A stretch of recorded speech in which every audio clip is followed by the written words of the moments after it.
আসসালামু আলাইকুম। আমি রাজশাহী থেকে সরকারি হসপিটাল এমার্জেন্সির সামনে দাঁড়িয়ে আছি, রাজশাহী মেডিকেল কলেজ।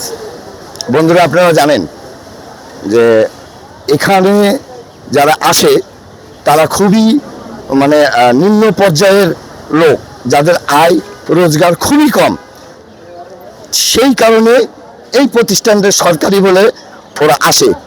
বিভিন্ন আমাদের সিআইডি রিপোর্টে আমরা পেয়েছি, আনসার বাহিনী থেকে শুরু করে হসপিটালের কিছু কিছু কর্তৃপক্ষ এই বিষয়ে জড়িত আছে। দর্শকবৃন্দু, আপনাদেরকে আমি বারবার বলছি, এই বিষয়ে যারা জড়িত থাকবে আগামী 24 ঘন্টার মধ্যে তাদেরকে আইনের আওতায় নিয়ে আসবো। এটা আমি আজকালের খবর থেকে চিফ রিপোর্টার বলছিলাম। আমি সাধারণ জনগণের একটা কথা আমি শুনবো এবং সাক্ষাৎকার নেব। আপনারা একটু ধৈর্য করে আমার লাইভের সাথে যুক্ত থাকুন। বড় ভাই, আপনি এখানে কি কাজে আসছেন? আমার একজন অসুস্থ ছিল, তাকে দেখতে আসছে। আচ্ছা, কোথায় থেকে? বাগমারা থেকে। আপনি কি করেন? পড়াশোনা করি। পড়াশোনা করেন। দর্শক কিন্তু আপনারা দেখতে পাচ্ছেন নিম্ন মধ্য থেকে শুরু করে একবার নিজ পর্যায়ের লোকজন এইখানকার সেবা নিতে আসে, অথচ দালালের ফক্করে পড়ে আমাদের কাছে সিআইডি রিপোর্ট আছে, আমাদের কাছে প্রতিবেদন আছে।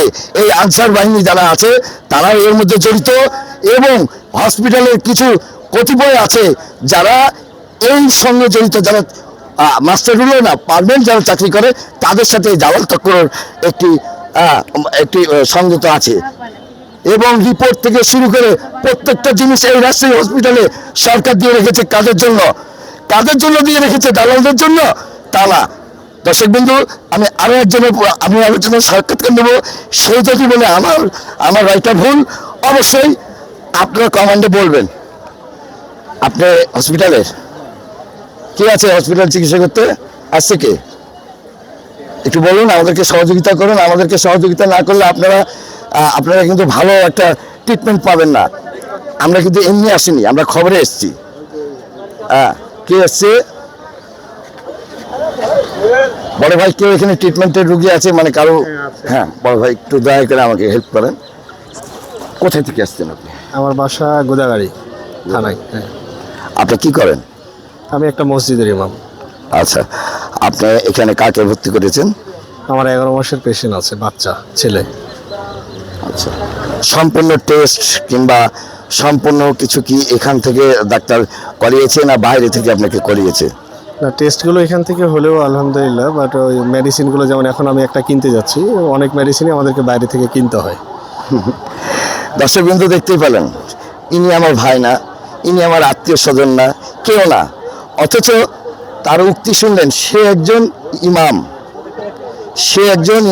পাঁচ ওয়াক্ত নামাজ পড়ি। এটাই আমি বলছিলাম আপনাকে। হ্যাঁ, আপনারা যদি আমাকে সহযোগিতা না করেন আমি কিভাবে আগাবো ভাই? আমি আপনাদের জন্য এসেছি। মেডিকেলে 67 দিন আমি আজকে। জি। 67 ডেজ আমার। জি। বাচ্চাকে এখানে নিয়ে ভর্তি হয়েছিলাম জ্বর শ্বাসকষ্ট নিয়ে। বাচ্চাটা টিভি অ্যাটেক্টেড হয়, টিভি ধরা পড়ে। সেখান থেকে এখন পর্যন্ত আমার বাচ্চা টোটাল আইসিইউতেই গেল 3 বার। লাস্টবারে আমি বারবার আইসিইউকে বলেছিলাম যে আমার বাচ্চা যখন আমাকে দেবেন, আমার হাতে যখন তুলে দেবেন উইদাউট অক্সিজেন, ওনারা বারবার যখন 1 লিটার 2 লিটার অক্সিজেন চলে এরপরও আমাদেরকে দেওয়ার পরে ওয়ার্ডে গিয়ে আবারও যে করা সেই হয়। এই বাচ্চাকে আমি 4 বার আইসিইউতে নিয়ে এখন 3য়-বার মৃত্যু সজ্জায় প্রায়। এই বাচ্চাকে এখন আমাকে বলা হচ্ছে যে আপনি ঢাকা শিশু হাসপাতালে যান। আমি শিশু হাসপাতালে যাবো, অথচ আমার তো ওখানে কেউ পরিচিত না। আমি ওখানে কিভাবে যাইতে পারি? সিট আদৌ খালি আছে কিনা? আমার পাশের বেডের যে 6 জন ভাই গেছে তারা সবাই মারা গেছে। আর আমার তো অ্যাবিলিটি ওরকমটাও নাই যে আমার এখান থেকে মাইক্রো খরচ 10,000 12,000 টাকা খরচ করে আমি বাচ্চাকে ওখানে নিতে পারবো, এবং আদৌ সিট পাবো কিনা সেটা তো অনেক সন্দেহ। তবে বারবার একটা জিনিস রিকোয়েস্ট করি যে যেখানে চিকিৎসা চলতেছে ওটা প্রপার চিকিৎসাটা দিয়ে আমাদের হাতে দিলেই তো আলহামদুলিল্লাহ আমরা খুশি হই। ওদের অক্সিজেনটা লাগবে না, আমাদের হাতে দিবে, আমরা বাড়িতে নিয়ে যাব। আমাদেরকে বলা হয়, খোলা একটা যুক্তি দেওয়া হয় যে আরও অনেক সিরিয়াল আছে, আপনার বাচ্চা 2 লিটার অক্সিজেন পাচ্ছে, এখন ওয়ার্ডে যান। ওই বাচ্চা ওয়ার্ডে যে আবারও ক্রিটিক্যাল হয়ে যাচ্ছে, আবারও অক্সিজেন আছে। তাহলে বাচ্চাটাকে নিয়ে আমি আজকে 67 দিন, আমার পরিবার সকলে অসুস্থ, আমার বাবা নাই, বড় ভাই নাই, আমি একাই এইভাবে ভুক্তভোগী। আমি অর্থনৈতিক সাইডে একদম পঙ্গু হয়ে গেছি। এখন আমার যা ছিল মানুষের কাছে দেনা, মোর দেন 2 লাখ টাকা আমার বাচ্চার পিছনে আমার খরচ হয়ে যায়। এটা সরকারি হাসপাতাল, এরপরও 2 লক্ষ টাকা প্রায় আমি আমার বাচ্চার ক্ষেত্রে খরচ করে ফেলেছি অলওয়েজ। এরপরও আরও অনেক আমাকে লাস্টে সাজেস্ট করা হলো 13,000 টাকা এক একটা ইঞ্জেকশনের দাম লাগবে, সেটা যদিও তারা হোল্ড করছে, এরপরে আবার লাগতে পারে। আজকেই আমি আমার বাচ্চার ক্ষেত্রে 1300, 300 এবং লাস্ট 220 টাকা দিয়ে আসলাম আজকেই এই হসপিটালে চেক আপের জন্য। সো আমি জানি না অর্থনৈতিক সাইড দিক থেকেই মনে হয় আমি আমার বাচ্চাকে বাঁচাতে পারবো কিনা। ওভারঅল আমি সকলের কাছে দোয়া প্রত্যাশী। বাচ্চাটা অনেক কষ্ট করছে, 6 কেজি 900 থেকে এখন বাচ্চার ওয়েট হচ্ছে 5 কেজি 100, একেবারে তার দিকে তাকানো যাচ্ছে না। আমি আপনার মাধ্যমে আমার বাচ্চা সহ যারা ক্রিটিক্যাল অবস্থায় আছে প্রত্যেক বাচ্চার জন্য দোয়া কামনা করি। এখানে আসলে আমরা ভুক্তভোগী প্রত্যেকেই, মানে আমরা চাইলেও যখন ওয়ার্ডে থাকি একটা পশুর মতো আচরণ আমাদের সঙ্গে মাঝে মাঝে করা হয়। আচ্ছা, ধন্যবাদ, আপনার কথা আমি শুনলাম। আপনি আমি নিব, আমি দিচ্ছি, আপনি আমাকে একটু সহযোগিতা করবেন। আপনার ফুল ট্রিটমেন্টের টাকা আমি দেবো, ঠিক আছে? সহযোগিতা যে আপনাকে এই পরামর্শগুলো দিয়েছে আমার তার দরকার। কি কারণে বললো, কি জন্য বললো, এটা তো আমাকে আমি শুনবো, বাস এতটুকুই। আমি এখনই বলে দিতে পারবো। 10 নম্বর ওয়ার্ডের যে আমি 10 নম্বর ওয়ার্ডেরই আছি, ওখানে আমাকে মোর দেন 5 ডেজ আমাকে বলা হয়েছে 5 দিন যাবত যে আপনারা ঢাকা চলে যান। আবার কখনো কখনো বলে আপনি বাসায় সিলিন্ডার কিনে নিয়ে চলে যান, কারণ আপনার বাচ্চা অক্সিজেন ডিপেন্ডেড হয়ে গেছে। তা আমি ওনাদেরকে বললাম একটা অক্সিজেনে কত ঘন্টা যায়? মোর দেন 5 থেকে 6 ঘন্টা। আমার মতো ব্যক্তি অক্সিজেন সিলিন্ডার 2টাও যদি কিনি 20,000 টাকা লাগবে। প্রতিদিন আমাকে অক্সিজেন ভরতে আসতে হবে রাজশাহীতে, আমার গ্রাম অঞ্চলে বাড়ি, প্রত্যন্ত অঞ্চলে। আমি কিভাবে অক্সিজেন সিলিন্ডার কিনে বাচ্চাকে বাসায় আমি ট্রিটমেন্ট দিতে পারবো? ক্রিটিক্যাল হলে ওখানে আমি ডাক্তার কি পুষে রেখেছি যে ডাক্তার আমাকে ওখানে ট্রিটমেন্ট দিবে? আমাকে 5 দিন যাবত আমার ওয়াইফকে এবং আমাকে এই কথাটাই বলা হয়। সবিশেষ তারাই আমাকে আবার সাজেস্ট করে আপনি ঢাকা শিশু হাসপাতালে নিয়ে চলে যান। ধন্যবাদ আপনাকে। আমি আপনার একটু সহযোগিতা চাইবো।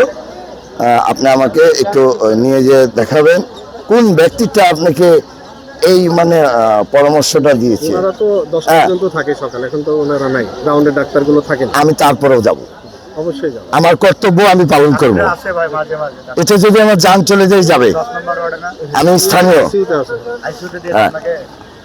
আমি বেশিরভাগ ভাই আপনি কিছু বলবেন? বলেন। আমার বাড়ি গোদাগাড়ি। আমি যাবত 3 দিন থেকে এখানে আছি, কিন্তু আমি এসেছি শনিবারের দিন। কিন্তু এখানে কি ডাক্তার কি থাকে না সব সময়? যে ইন্টার্নি দিয়ে তাকে চিকিৎসা করানো হয়, যারা ইন্টার্নি করে, মানে প্রাইভেট যে হসপিটালগুলো আছে সেগুলো তো ডাক্তার সব সময় থাকছে, কিন্তু একটা সরকারি গভে চাকরি করে ডাক্তার কেন পাওয়া যায় না সব সময়? ধন্যবাদ আপনাকে। দর্শকবৃন্দ, দুইজনের আমি বক্তব্য নিলাম, সাক্ষাৎকার নিলাম। তাতে আমার চোখের পানি আমি ধরে রাখতে পারিনি, কারণ আমিও বাচ্চার বাবা। যাই হোক, পরিশেষে তো আমি একটা মানুষ, ঠিক আছে? আমার অর্থনীতি আমি এই চ্যানেলটা চালাই। আমি মানুষের সুখে দুঃখে সাথী হই। আমাকে কেউ যদি মেরে ফেলে দেয় এই বিষয়ে আমি মানবো না। আমার অবস্থানেই আমি থাকবো এবং এদের একটা ব্যবস্থা করে যাব। ভাই ডক্টর, চলেন আপনার ওয়ার্ডে।